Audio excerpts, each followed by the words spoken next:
കാട്ടിക്കൂടെ പോകുന്നത് കൊന്നപ്പൂ പറിക്കാനുള്ള പോക്കാണ് കേട്ടോ. അപ്പോൾ വിഷുവിന് തലേ ദിവസത്തെ ഞങ്ങളുടെ ഫസ്റ്റ് പരിപാടി തന്നെ കണിക്കൊന്ന പറിക്കുക എന്നുള്ളതാണ്. ഇവിടെ ഞങ്ങളുടെ അടുത്തൊരു സ്കൂളുണ്ട്, അവിടെ നിന്നാണ് പറിക്കുന്നത്. ഞങ്ങൾ സാധാരണ രാവിലെ തന്നെ എപ്പോഴും പറിക്കും, കാരണം വൈകുന്നേരമായി കഴിഞ്ഞാൽ പിന്നെ കൊന്നപ്പൂ ഒന്നും കിട്ടത്തില്ല, അല്ലെങ്കിൽ ഏറ്റവും മുകളിലായിരിക്കും, അവിടം വരെ എന്തായാലും തോട്ടിയോ ഏണിയോ ഒന്നും എത്തത്തില്ല. അപ്പോൾ ആദ്യം അച്ഛൻ വലിയൊരു തോട്ടിയും കൊണ്ട് വന്നിട്ട് കൊന്നപ്പൂ ഇങ്ങനെ കറക്കി കറക്കി പറിക്കാൻ നോക്കി, പക്ഷെ അതങ്ങോട്ട് നടന്നില്ല.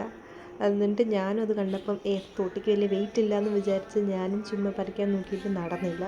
പിന്നെ അച്ഛൻ ഒരു ഏണിയൊക്കെ എടുത്തുകൊണ്ട് വന്ന് മരത്തിൻ്റെ മുകളിൽ കയറി അങ്ങനെ കൊന്നപ്പൂ പറിക്കുമായിരുന്നു. കണ്ടില്ലേ, കൊന്നമരത്തിൽ മുകളിലെല്ലാം ഇഷ്ടംപോലെ കൊന്നപ്പൂ ഉണ്ട്. അപ്പം അച്ഛൻ മുകളിലൊന്ന് ഓരോന്ന് പറിച്ചിടും, അങ്ങനെ താഴോട്ടിടും.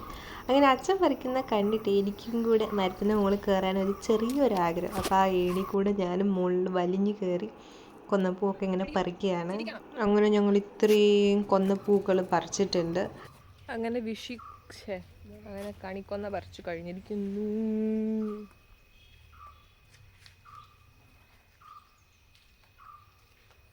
അങ്ങനെ പോകുന്ന വഴി നമ്മളൊരു ചക്കയും കൂടെ കൊണ്ടാണ് പോകുന്നത്. ഇനിയും കുറച്ച് കൊന്നപ്പൂ അമ്മൂമ്മയ്ക്ക് കൊടുക്കാം. പിന്നെ കുറച്ച് ഡിസ്ട്രിബ്യൂഷനൊക്കെ ഉണ്ട് ഞങ്ങൾക്ക് കൊന്നപ്പൂവിൻ്റെ. ഈ കൊന്ന മരത്തിൻ്റെ ഇംഗ്ലീഷ് എന്താണെന്നറിയോ? ഗോൾഡൻ ഷാർ ട്രീ എന്നാണ്. ശരിക്കും ഒരു ഗോൾഡൻ കളറല്ലേ. അങ്ങനെ വൈകുന്നേരം ആയപ്പോഴാണ് ഓർത്ത്, അയ്യോ മാങ്ങ പറിച്ചില്ലല്ലോ എന്ന്. അങ്ങനെ മാങ്ങയൊക്കെ പറിച്ച് ഈ പ്രാവശ്യം ഞാനാട്ടോ കണിയൊക്കെ സെറ്റ് ചെയ്യുന്നത്. അപ്പം നമുക്ക് ഒന്നിച്ച് കണിയൊക്കെ സെറ്റ് ചെയ്യാം. ഫസ്റ്റ് നമ്മൾ പുറയിൽ ഒരു നേരിയതിങ്ങനെ എടുത്ത് വെച്ചിട്ടുണ്ട്. നമുക്ക് കണ്ണനെ സെൻട്രലി പ്ലേസ് ചെയ്യാം. പണ്ടൊക്കെ എന്ന് പറഞ്ഞാൽ ഏറ്റവും ഫേവറേറ്റ് ഫെസ്റ്റിവൽ എന്താണെന്ന് എന്നോട് ചോദിച്ചാൽ ഞാൻ പറയും വിഷു ആണ് എനിക്ക് ഏറ്റവും ഫേവറേറ്റ് ആയിട്ടുള്ളതെന്ന്. വൈ? ബിക്കോസ് ആ സമയത്താണ് എല്ലാവരും നമുക്ക് പൈസയൊക്കെ തരുന്നത്. അപ്പം നമുക്ക് കയ്യിൽ ഇഷ്ടം പോലെ പൈസ കാണും. ചില സമയത്ത് ഞാൻ സേവ് ചെയ്ത് വെക്കും, അല്ലെങ്കിൽ ചിലപ്പോൾ എന്തെങ്കിലുമൊക്കെ ചോക്ലേറ്റ്സോ ഐസ്ക്രീമോ അങ്ങനെയൊക്കെ മേടിച്ച് കഴിക്കും. അപ്പോൾ പണ്ട് എപ്പോഴും എൻ്റെ ഒരു ഫ്രണ്ട് കുഞ്ഞിലെ ഇങ്ങനെ ചോദിച്ചു, ലൈക്ക് എന്തിനാണ് നിങ്ങൾ വിഷു സെലിബ്രേറ്റ് ചെയ്യുന്നതെന്ന് അറിയോ? അപ്പം ഞാൻ ഒരു സെക്കൻഡിലേക്ക് ഇങ്ങനെ ആലോചിച്ചു, ശരിയാണല്ലോ, why do we celebrate Vishu?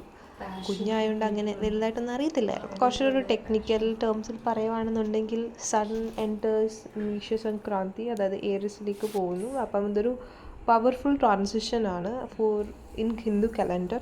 So it is just like A new year. അപ്പം ആ ഒരു വർഷം ഫുൾ പ്രോസ്പെറിറ്റി, ഹാപ്പിനെസ്, അബൻഡൻസിന് വേണ്ടിയിട്ടാണ് നമ്മൾ ഫ്ലവേഴ്സ്, ഫ്രൂട്ട്സ്, ഗോൾഡ് പിന്നെ അതെല്ലാം വെച്ച് കണി കാണുന്നത്. അപ്പോൾ ഞാൻ കണി സെറ്റ് ചെയ്തു.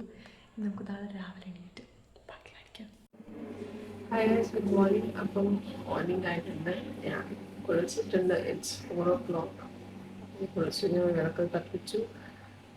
സോ നമുക്കിനി അമ്പലത്തിൽ പോകാം. So let's quickly get ready going to അമ്പലം.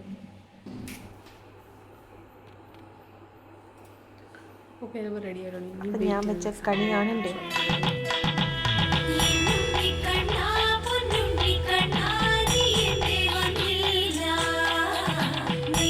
വീട്ടിൽ രാവിലെ കണി കണ്ടു കഴിഞ്ഞാൽ പിന്നെ നമ്മൾ നേരെ അമ്പലത്തിലോട്ട് വരും. ഇപ്പോൾ സമയം 4:30 അപ്പം തന്നെ നല്ല ക്യൂ ആയിട്ടുണ്ട്. കുറച്ചുകൂടി സമയം കഴിഞ്ഞ് കഴിഞ്ഞാൽ പിന്നെ ഒരു 2-3 മണിക്കൂർ ക്യൂ നിന്നാലേ നമുക്ക് അമ്പലത്തിനകത്ത് കയറാൻ പറ്റത്തുള്ളൂ. ഈ പ്രാവശ്യം ഞങ്ങൾ കുറച്ച് നേരത്തെ ആയതുകൊണ്ട് നമുക്ക് അധികം ക്യൂ നിൽക്കേണ്ടി വന്നില്ല. അങ്ങനെ നമുക്ക് അമ്പലത്തിൽ നിന്ന് കൈനീട്ടമൊക്കെ കിട്ടി. പിന്നെ ഞങ്ങൾ അടുത്തൊരു ദേവീക്ഷേത്രമുണ്ട്, അവിടെ കൂടെ കയറിയായിരുന്നു. അപ്പം ഞാൻ എൻ്റെ കണിയുടെ ക്ലോസപ്പ് ഒന്ന് കാണിച്ചു തരാം, എന്തൊക്കെയാണ് ഞാൻ സെറ്റ് ചെയ്തേക്കുന്നതെന്ന്. കണ്ടു. ഇനി നമുക്ക് കൈനീട്ടം മേടിക്കാൻ പോകാം. അതിൻ്റെ കൂടെ ബില്ല് സൈഡിൽ കിടന്ന് ഉറങ്ങുന്നു.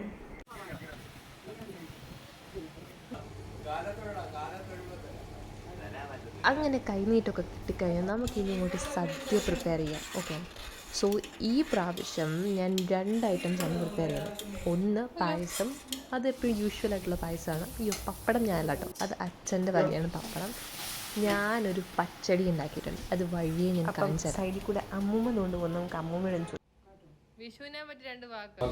സമൃദ്ധിയോടുകൂടിയിട്ടുള്ള വിഷു എല്ലാം കൊണ്ട് ചക്കയുണ്ട്, മാങ്ങയുണ്ട്, കൊന്നപ്പൂ ഇഷ്ടം പോലുണ്ട്. എല്ലാം കൂടി ഐശ്വര്യമുള്ളൊരു വിഷു കടന്നു പോകാൻ. എന്തൊക്കെ ഉണ്ടാക്കി? ഉണ്ടാക്കാൻ എന്നെ കൂട്ടാനെല്ലാം ഉണ്ടാക്കിയിട്ടുണ്ട്. ആരാ ഉണ്ടാക്കിയേ? ഞാൻ ആ പച്ചക്കറി അവിടെ കാണിച്ചു വീണു, അത്ര അത് കഴിഞ്ഞ് എല്ലാവരും കൂടി അല്ല ഞാൻ വെറുതെ നോക്കിയില്ല. ഇനി നമുക്ക് സദ്യയുടെ മെനൂസ് നോക്കാം. ഇത് അവിയൽ, അടുത്തത് പരിപ്പ്, സാമ്പാർ, ഇതൊരു സൈസ് പച്ചടി, പിന്നെ തോരൻ, ഇത് ഞാൻ ഉണ്ടാക്കിയ പൈനാപ്പിൾ പച്ചടി, ഇത് പാവയ്ക്ക മെഴുക്ക് പുരട്ടി, മോര് കറി, പായസം. നമുക്ക് വിളമ്പാം. അങ്ങനെ നമുക്കിനി സദ്യ കഴിക്കാം.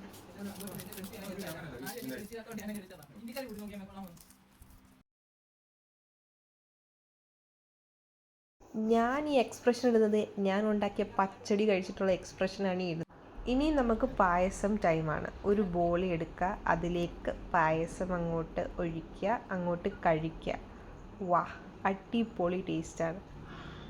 അങ്ങനെ നമ്മൾ ഈ വർഷത്തെ വിഷുവും കൂടെ ആഘോഷിച്ചു, കണി കണ്ടു, സദ്യയൊക്കെ കഴിച്ചു. സോ എനിക്ക് പൊതുവേ എല്ലാ ഫെസ്റ്റിവൽസും ഇങ്ങനെ ആഘോഷിക്കാനും അതിനെ സ്പെഷ്യലാക്കാനും ഭയങ്കര ഇഷ്ടമാണ്. സോ നമ്മൾ സദ്യ കഴിച്ചു കഴിഞ്ഞ് ഉടനെ തന്നെ ഒരു മൂവിക്കും കൂടെ